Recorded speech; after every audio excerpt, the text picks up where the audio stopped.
Sawyer must have noticed all the DIY gravity systems out there because they started selling one. I hope this review will help you decide whether you want to buy their system or build your own. Sawyer offers two versions of their system. The cheaper version costs $40. Since the baseline kit costs $20, what you also get for twice the cost is a gallon bag, tubing, two connectors, and other bits of plastic I'll describe later. If you put out $68, you also get a second water bag, more tubing and connectors, and a control clip for the tubing. You can make your own gravity system out of the $20 baseline kit, so the big question is whether the extra functionality is worth the extra money. Before I pass judgment on that issue, let's look at the system itself. I opted for the one-bag gravity system, and here it is fully assembled. I was distraught to find that there were no instructions on or in the box. There are instructions on Sawyer's website, but they're well hidden, so I'll include the link in the description box. There are enough parts that it's good to do a practice session before you take it on a hike. Hopefully this video will get you past any initial confusion you have. In the $40 system, the biggest thing you get is the gallon bag for dirty water. Here you see it hanging from a tree branch. You don't have to hang the bag though. This image from the side of the box shows how you can flop the bag on top of a rock or anything else as long as the filter is hanging below the bag. Here are the smaller parts you get with the system. I'll go through them one by one. The heart of the system is the filter.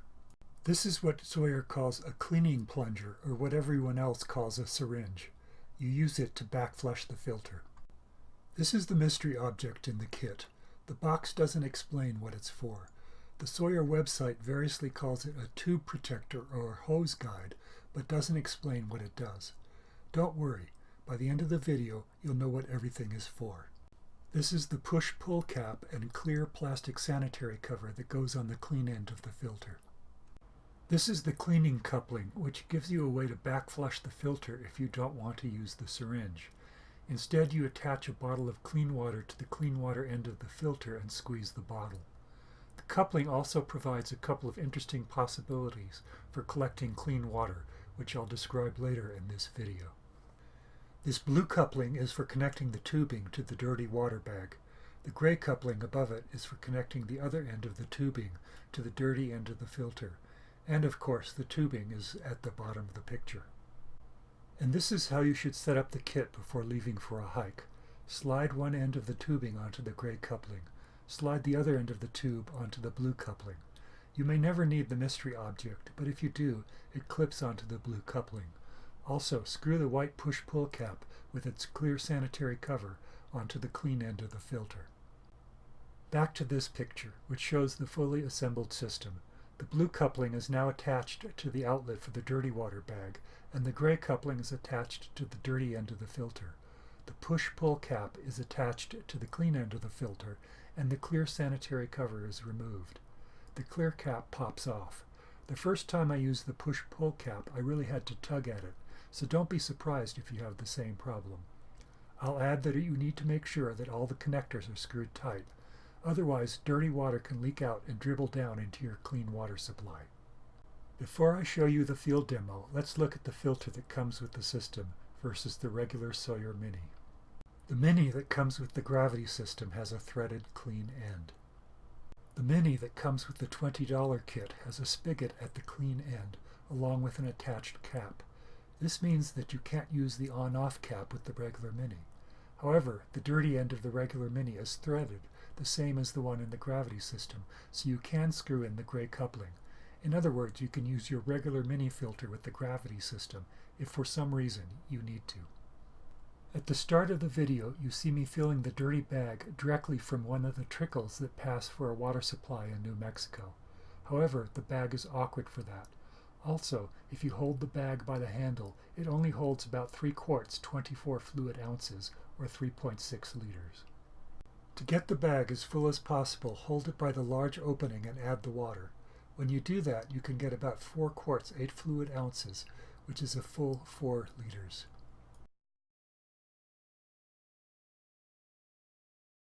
Here's the plastic cup I used to collect the water. I made it by sawing a plastic bottle in half.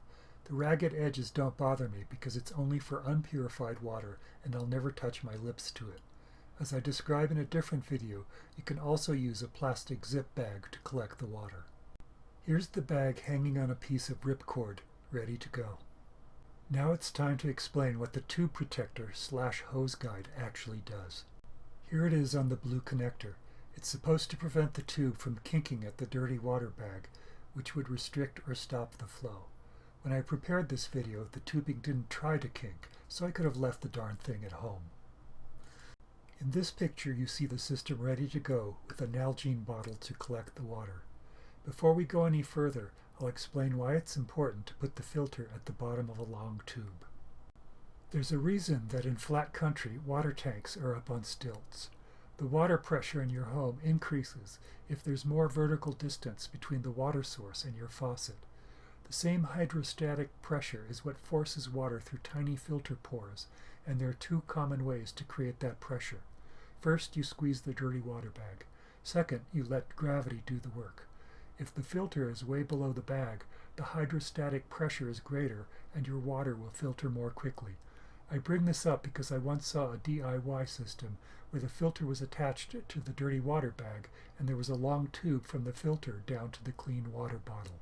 The system worked, but in terms of increased hydrostatic pressure, the tube was a waste of time. Anyway, once the system is set up, pull on the white cap to start the flow of water.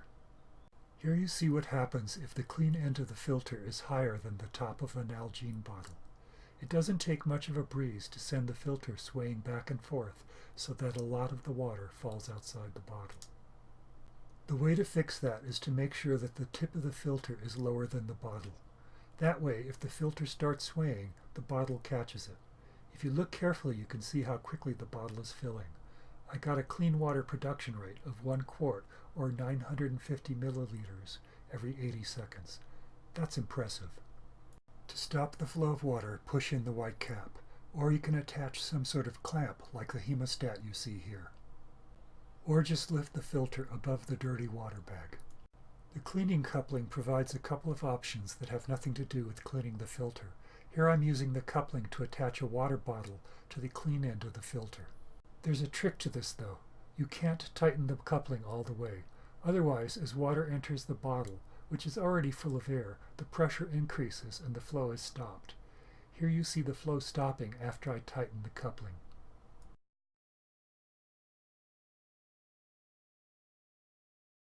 Once I break the seal so air can escape, the flow resumes.